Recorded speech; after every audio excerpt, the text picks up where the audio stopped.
obter vitória na vida espiritual? Bom, o que eu quero dizer com obter vitória na vida espiritual?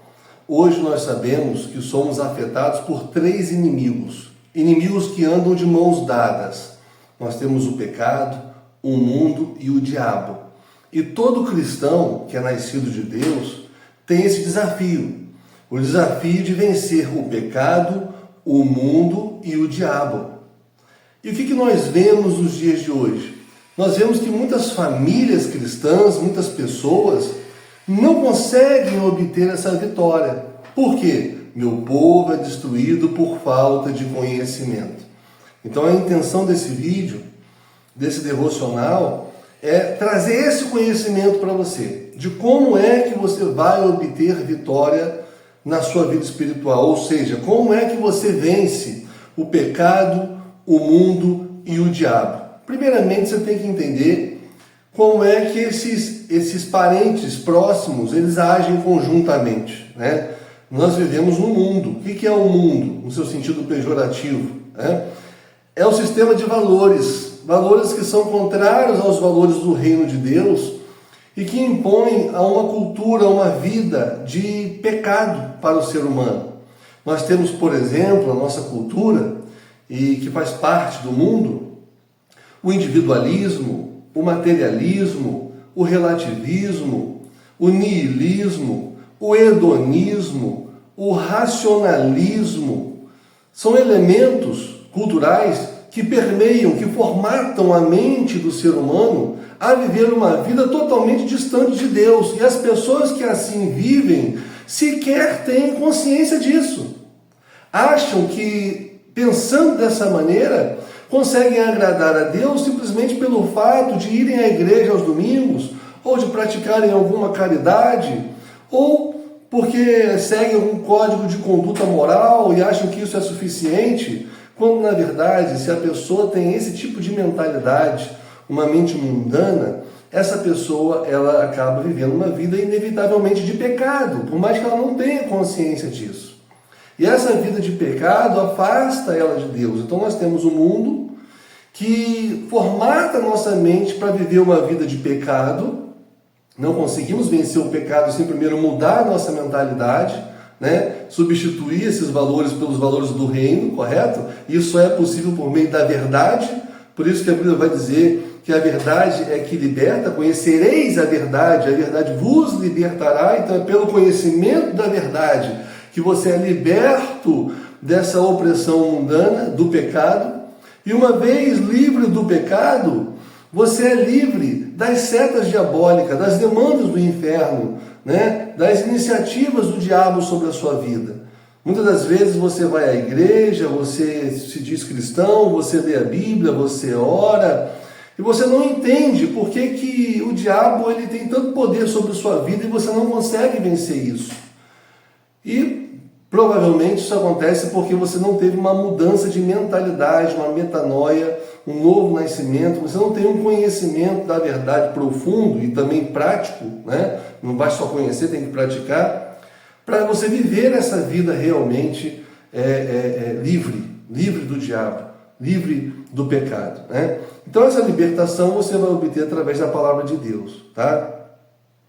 E queridos, como é que nós vamos trabalhar isso? Nós temos aqui 2 textos da palavra de Deus que nós vamos ler e vai nos orientar de como nós vencemos o nosso inimigo, como nós obtemos vitória na nossa vida espiritual. O primeiro texto que eu quero ler com vocês está em 1 João, no capítulo 5, no verso 4, que diz assim: o que é nascido de Deus vence o mundo. E esta é a vitória que vence o mundo, a nossa fé. Então a nossa fé é a vitória que vence o mundo. Sem fé é impossível agradar a Deus. A Bíblia diz também que tudo que não provém da fé é pecado. E aqui está dizendo que a fé é a vitória que vence o mundo. Se nós quisermos obter vitória, nós obteremos a partir da fé. Nós precisamos da fé para poder vencer, correto? Um outro texto muito importante também é o de de Hebreus 11, versículo 1, que vai explicar o que é fé, para a gente não ter confusão aqui. Ora, a fé é a certeza daquilo que esperamos e a prova das coisas que não vemos, pois foi por meio dela que os antigos receberam um bom testemunho. Ou seja, a fé é a certeza, é a convicção das coisas que nós esperamos. E o que nós esperamos? Nós esperamos aquilo que vem do nosso ego, é isso que está dizendo aqui? É a nossa imaginação? O que eu posso esperar com a certeza de que eu vou receber, senão as garantias que a palavra de Deus me dá? Porque você pode chegar e falar assim, eu tenho fé que até o final do mês eu vou arrumar um emprego. Isso é fé? Será que isso é fé? Onde é que está na palavra de Deus dizendo que até o final do mês você vai receber um emprego? Não, eu tenho fé que esse ano ainda eu vou casar. Será que isso é fé? Onde é que está na palavra de Deus dizendo, te garantindo que você pode esperar isso, que até o final do ano você vai se casar? Eu tenho fé que eu vou passar no concurso tal. Isso não é uma questão de fé, é uma questão de esforço seu, de responsabilidade que você tem que assumir. Inclusive, se você ficar jogando isso na fé, botando na conta de Deus, que Deus é que vai passar você não vai estudar, não vai ter motivação suficiente para obter vitória nesse objetivo específico. Muitos cristãos acabam tendo uma vida frustrada por causa disso. Então nós observamos que o primeiro elemento que nós temos que tratar aqui é o conceito de fé, porque ele é bastante confundido nos dias de hoje. As pessoas confundem fé com pensamento positivo. O que a maioria das pessoas tem não é fé. É importante dizer isso, porque enquanto eu falo da fé aqui, você pode estar se questionando, mas olha só, eu tenho fé e o diabo está sapateando na cabeça da minha família. Meu marido quer me abandonar, um filho meu está na droga, o outro está na homossexualidade, mas eu tenho fé. Será que você tem fé? Você já entendeu o que é ter fé? Geralmente as pessoas confundem isso com pensamento positivo, que é aquela convicção de que algo vai acontecer só porque eu quero. Isso é pensamento positivo. Eu creio que eu vou passar no concurso, aí eu fico pensando positivamente, aquilo vai acontecer. Isso aí é misticismo. Isso aí não é fé. E isso, infelizmente, adentrou no seio da igreja. Eu vejo pastores pregando sobre fé e falando de pensamento positivo, ao invés de falar de fé, porque não entendeu o que é fé ainda. E essa é a razão pela qual muitas pessoas estão tendo fracassos constantes na sua vida espiritual.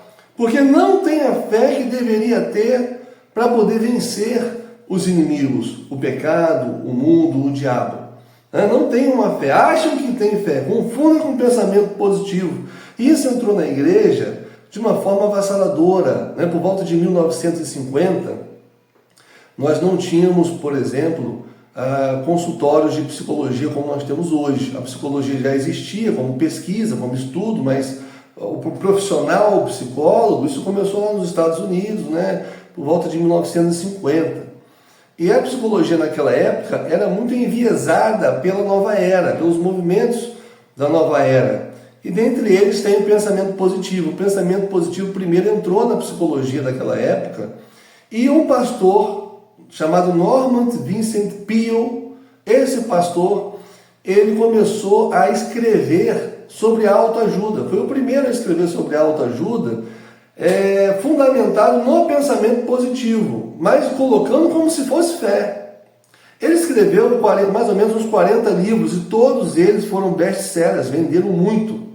E os cristãos começaram a consumir esse tipo de livro. E a coisa foi o impacto foi tão grande desses livros, que a gente começava a ver pregações e movimentos de fé, inclusive como Kenneth Hagin e outros, trazendo uma fé, uma mensagem de fé, mas que era uma falsa fé. Era, na verdade, pensamento positivo. E a igreja, desde então, começou a ser ensinada de forma errada o que era fé.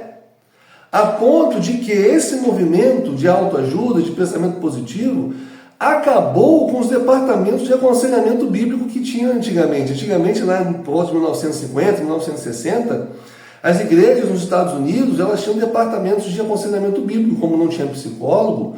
Quando alguém tinha uma depressão, esquizofrenia, ansiedade ou qualquer outro transtorno de personalidade, procuravam quem? A igreja. E a igreja prestava esse serviço à comunidade.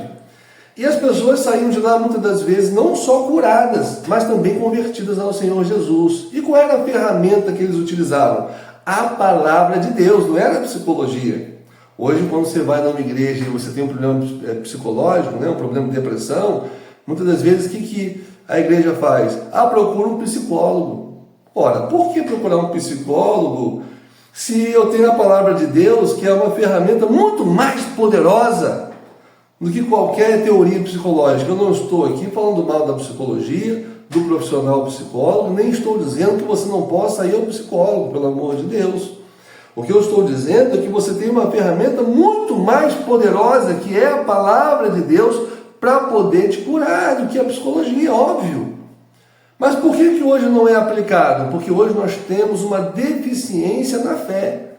Nós temos uma fé manca, se é que eu posso chamar de fé, porque se a igreja de hoje tivesse uma fé viva, vitoriosa, ao invés de mandar o sujeito para o psicólogo, fazia um aconselhamento bíblico e via a restauração de vida dessas pessoas. E eu posso falar isso com muita propriedade, porque como psicoterapeuta, quando eu atendo os meus clientes, os meus protocolos de atendimento, todos são baseados na palavra de Deus e eu tenho tido sucesso. Então, eu posso falar com propriedade com relação a isso. Eu uso mais as ferramentas que a palavra de Deus me dá do que propriamente a psicoterapia me dá, secular me dá, ok? Então, queridos, esse Norman Vincent Peale, ele acabou com a fé, substituiu a fé pelo pensamento positivo e isso adentrou dentro da cultura evangélica. Então, hoje as pessoas acham que pelo fato de você querer algo e ter a convicção utópica de que aquilo vai acontecer. E isso não é verdade. Isso não tem consistência na palavra de Deus, ok? Essa falta de fé, substituída pelo pensamento positivo, ela vai levar o cristão a alguns sintomas muito desagradáveis e que vão ser responsáveis pela sua derrota, pela sua frustração espiritual. A primeira delas é o misticismo. Ou seja, o que é o misticismo? É quando você começa a ver sinal em tudo, né? Você não está amparado na palavra de Deus. Você, por exemplo, que nem um caso de uma menina que pediu um sinal a Deus se ela deveria namorar um rapaz e pediu que aquele rapaz falasse alguma coisa para ela. Não lembro agora qual foi a frase. E quando aquele rapaz encontrou com ela, o rapaz disse a frase que ela tinha orado a Deus, né, e falado: se esse rapaz falar essa frase aí, então é porque ele é de Deus. E aí o rapaz, ele falou a frase. E quando esse rapaz falou a frase, ela falou: pronto, é de Deus, né? Deus me deu um sinal, então eu vou casar com ele. E ela casou com esse rapaz. Só que esse rapaz com quem ela casou é homossexual e estava casando com ela tão simplesmente por uma questão de máscara social, para poder fazer com que as pessoas não descobrissem que ele era homossexual, mas ele tinha uma vida paralela, totalmente promíscua. E ela descobriu isso depois, e o cara passou a humilhá-la de uma forma avassaladora, terrível, degradante, irmãos, né? Humilhando mesmo. E ela não conseguia se livrar do cara, porque ele tinha uma dependência emocional daquele cara. E desculpa a expressão que eu vou usar aqui, ela come até hoje o pão que o diabo amassou. Mas peraí, mas não era de Deus? Ela não orou e não falou para Deus: olha, se ele falar essa frase é porque é do Senhor? Irmãos, onde é que está na Bíblia que é assim que se escolhe um pretendente? Ou seja, ao invés dela buscar na palavra de Deus as instruções necessárias para buscar um pretendente, alguém adequado, alguém de Deus, que é a forma correta, aí sim eu estou agindo com fé quando eu faço isso. Ao invés de fazer isso, ela usou o misticismo. Ela falou: se o Senhor me der um sinal, fizer assim, então é porque é. O diabo se aproveitou, irmão. O diabo então vou botar um cara aqui na tua fita que vai falar essa frase aí, vai arrebentar com você. Então, todas as vezes que nós queremos agir fora da palavra de Deus e ficar encontrando sinais, a gente vai se estrepar. é a mesma coisa que quem fica indo buscar revelações em igrejas. Tem um monte de gente aí que fica entregando revelação que é cavalo do diabo, irmão. Que não é de Deus, não, é falso profeta. E aí você vai com uma demanda emocional para aquela igreja, buscando uma revelação, e o diabo vai lá e fala o que você quer ouvir, e joga você para longe de Deus. Que nem um caso de um amigo que estava numa igreja, tinha uma loura bonita lá, inclusive ele vai ouvir esse vídeo aí, porque ele assiste os meus vídeos, por isso eu não vou falar o nome, né? Ele estava lá com uma loura bonita, ele não conhecia a loura, né? Ela estava na igreja, e aí um profeta, entre aspas, disse para ele assim: olha, eu vejo que você tem um mistério com aquela jovem ali. Ele olhou para a jovem muito bonita, era modelo, ele, glória a Deus. Pô, isso é de Deus. Claro, foi agradável para ele, a mulher bonita, né? E aí no final do culto ele foi lá galantear a mulher, fazer a corte, né? E acabaram saindo, depois começaram a namorar, fornicaram, né? Saíram na presença de Deus, ela obteve um filho, ele a fez muito infeliz, e ela, vendo que fez uma grande besteira, ela fugiu, ela sumiu. Até hoje você não encontra a mulher, ele não conhece nem o filho dele. Sabe que tem um filho, sabe o nome do filho, mas não sabe nem onde é que ele está. Ele acha até que está fora do país, né? Olha só que situação, irmão. Como é que um cara faz um negócio desse baseado numa profetada dessa? Isso é misticismo. Então as pessoas que não têm uma fé verdadeira são pessoas levadas por ventos de doutrinas, pessoas levadas por espíritos enganadores, pessoas que começam a ver sinal em tudo, tudo é um sinal. Se você estiver orando aqui, apareceu uma nuvem negra, você já vai achar que é uma resposta negativa de Deus. Se você achar uma nota de R$50 no chão, você vai falar que é Deus, mas se você tropeçar numa pedra, você vai dizer que é o diabo. São pessoas místicas. Então, a pessoa que não tem uma fé verdadeira, essa pessoa, um dos sintomas é o misticismo. E são pessoas frustradas espiritualmente, pessoas que são passíveis de ação demoníaca na vida delas. E elas não entendem porque elas acham que têm fé, porque confundem pensamento positivo com fé. Um outro problema é o intelectualismo. O intelectualismo, a pessoa começa a estudar, e ela começa a colocar a inteligência dela como o crivo da verdade. O que passa pelo crivo da razão é verdadeiro. O que não passa pelo crivo da razão é falso. E é a inteligência dessa pessoa que vai determinar o que é certo e errado, inclusive tendo suas próprias compreensões particulares, sem a iluminação do Espírito Santo a respeito da palavra de Deus. É assim que se formam as heresias, né? Nós temos aí a teologia liberal, cheia de bobagens, que não crê em milagre, não crê no batismo do Espírito Santo, não crê na ressurreição, questiona a divindade de Jesus. Crentes, né? Isso advém da onde? Do racionalismo, que eu já disse que faz parte da cultura mundana. Então no intelectualismo, a sua inteligência é o fator determinante da verdade, né? E não a palavra de Deus. E sim a sua inteligência. Se algo dentro da palavra de Deus não passar pelo crivo da sua racionalidade, você questiona, você critica, né? E aí você se torna um intelectual, um cristão intelectual, que sabe tudo de Bíblia, discute teologia, gosta de debate, pessoa orgulhosa, pessoa com ego inflado, né? Que gosta de debater, gosta de ser melhor do que os outros, soberbo.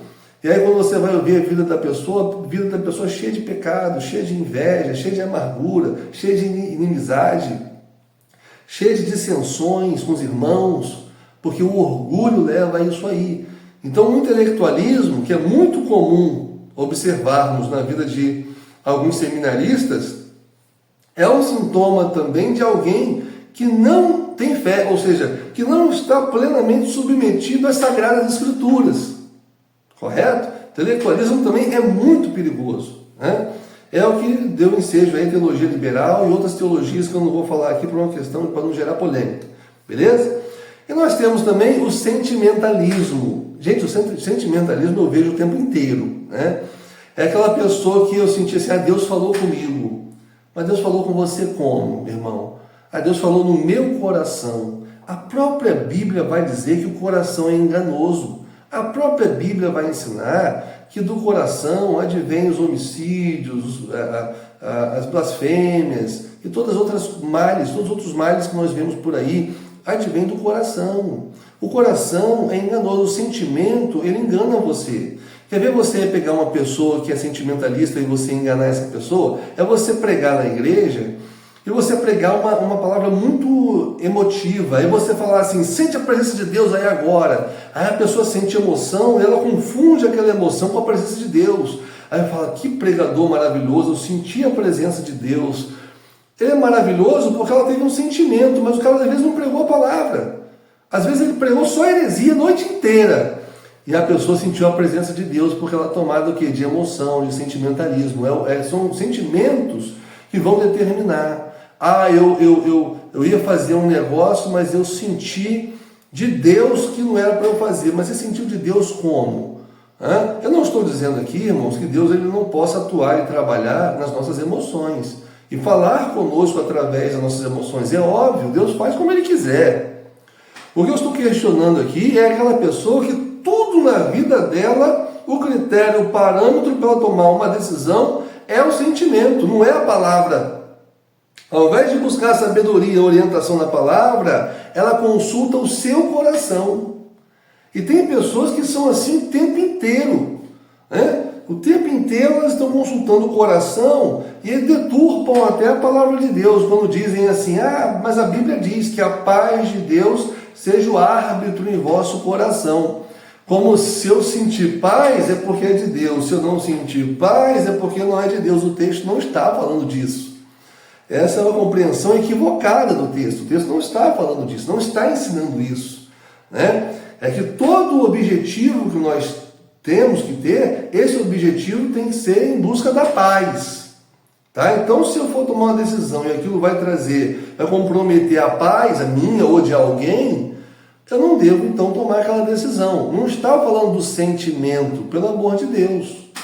Então, essas pessoas que são sentimentalistas, essas pessoas também estão sempre experimentando frustrações e ainda culpam Deus, porque elas falam assim, Deus, mas o Senhor falou comigo, eu senti, e agora a coisa aconteceu ao contrário, a coisa deu errado. Por que deu errado se o Senhor falou comigo? Mas quem disse que Deus falou com você, minha irmã? O que você teve foi uma emoção, não foi a voz de Deus, não foi a palavra de Deus. Então todas as vezes que nós nos afastamos da palavra de Deus, irmãos, nós caímos nessas pegadinhas, nesses sintomas aí do misticismo, ou do intelectualismo, ou do sentimentalismo, e isso faz com que o diabo ele brinque com a gente, ele fica brincando com você. Ele brinca, ele coloca pessoas na tua vida para te arrebentar, e você vai achando às vezes que Deus está no negócio, e Deus não está. E por que você se lança a essas situações? Por que você sempre cai na arapuca do diabo? Porque você não age por fé, uma fé verdadeira. E para terminar, irmãos, qual é então, Alexandre, a fé verdadeira? A fé verdadeira é aquela convicção que advém exclusivamente da palavra de Deus. A Bíblia diz que a fé vem pelo ouvir e ouvir a palavra de Deus. Não existe nenhuma outra fonte de fé senão a palavra de Deus. Então, quando você tiver um sentimento, você tem que consultar a palavra de Deus se aquele sentimento está de acordo com a palavra de Deus. Isso é agir por fé.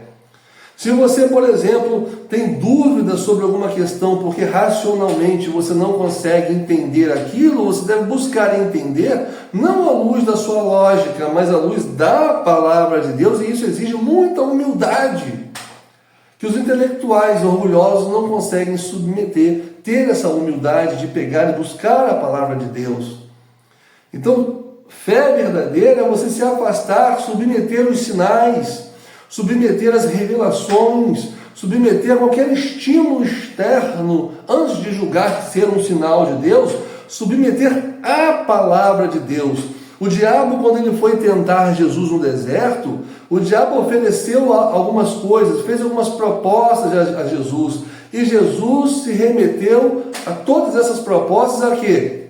Ao argumento lógico, ao argumento emocional, as suas próprias experiências? Não, Jesus citou em todas elas a palavra de Deus, porque a palavra de Deus é a única ferramenta poderosa que você tem para destruir o diabo, para mudar a sua mentalidade, para se desintoxicar desses valores mundanos, dessas ideologias. É tudo a palavra de Deus. Fora da palavra de Deus, você está engodado, você está enganado, você está iludido, achando que pensamento positivo é fé e levando uma vida espiritual frustrada, derrotada, vergonhosa, muitas das vezes humilhante. Quantas famílias eu vejo, meus irmãos, hoje sofrendo. Por quê? Porque não conhecem a palavra de Deus, porque não leem a palavra de Deus. E não é ler, porque ler se qualquer um pode ler. Estudar, entender, interpretar a palavra de Deus segundo as ferramentas hermenêuticas, correto? Não é segundo a sua lógica. Não se interpreta com lógica a palavra, se interpreta de acordo com as ferramentas hermenêuticas. E interpretando, entendendo e praticando, você vai tendo a sua mente transformada, ressignificada. Você vai deixando de ter os valores do mundo e passa a ter os valores do reino. E na medida que você vai obtendo os valores do reino, o seu comportamento, a sua conduta vai mudando e você vai se livrando do pecado.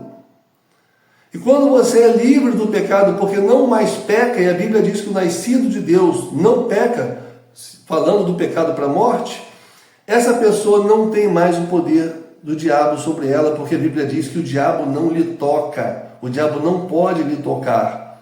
Mas veja, é um processo que começa onde? Na palavra de Deus. E todas as vezes que nós fugimos da palavra de Deus, ou queremos buscar sinais, ou queremos consultar o coração ou o intelecto, nós vamos ser reféns do diabo, irmãos. Então não caia nessa pegadinha, em nome de Jesus, e que Deus te abençoe. Grande abraço.